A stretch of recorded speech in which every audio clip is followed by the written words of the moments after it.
So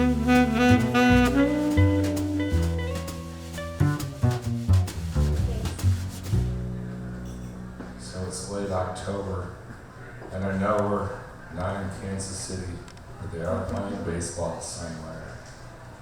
I can't let the season get away without remembering how much it meant to me. See, as a child, I would collect baseball cards. And when I went to visit my family, I visited my nephew, and he showed me his baseball card collection. He brought out binders. The mythic sporting images were not perspiring in their plastic prophylactics. No card edge was bent or chipped. No gunpowder stains are showing. They are like bugs on pins or encased in amber, perfectly preserved and perfectly dead. As he proudly points out the value of his latest page, my mind flashes back to the 2 battered shoeboxes now stashed in my closet, carrying the dust from many of my lives. My cards, once complete sets, 67 and 68, all tattered and scratched, taped, marked in pen, charting the trades and transformations.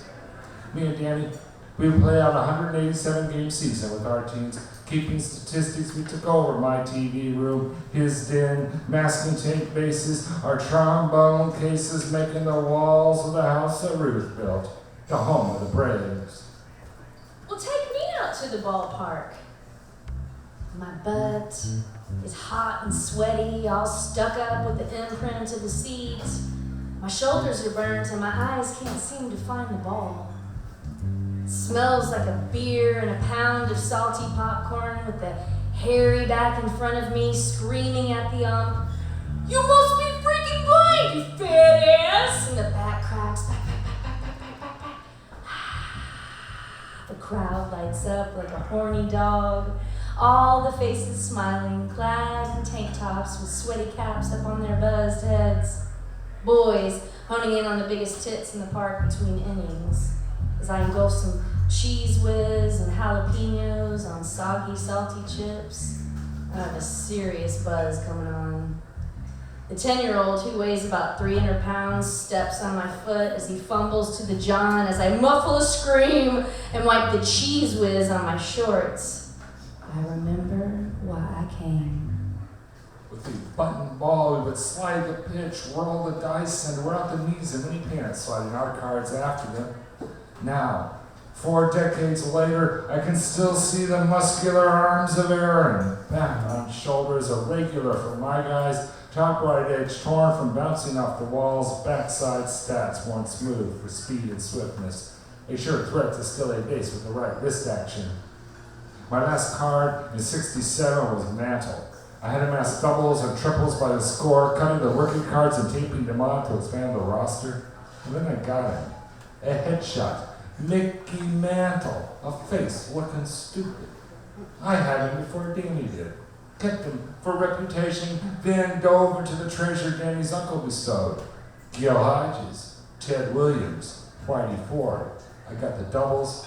And going to beat that, I hit the library, turning the pictures from the history books, wrapping my doubles with Ty Cobb, Satchel Paige, Josh Gibson. I see the godly sight.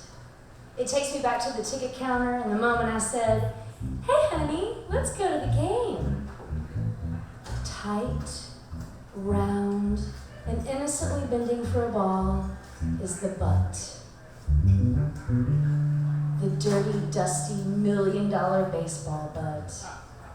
Sure, the home runs are neat, and yeah, the wave is fun in a weird kind of way, but nothing beats a butt in tight, white baseball pants screaming, "Stare at me! Sit and sweat for me! Come back and see me!" We expanded to the minors, the Mud Hens and Bees, Pioneer League Specials, Boise, Spokane, the Negro Leagues, Kansas City Monarchs, Homestead Grays. We had a card for the commissioner, Ford Frick, and even umpires. And later, when we were older, cheerleaders, taken from Playboy. If we were going to explore the off-field dimensions of the game, money was beside the point. It was a way of life that we were after, and when we saw our baseball cards, they were alive. And as that last butt jogs off to the locker room, I think of wet players popping each other with white towels. And on that long trek to the car, I shove my hand down in my husband's back pocket, and I remember why I married him. Because he's smart.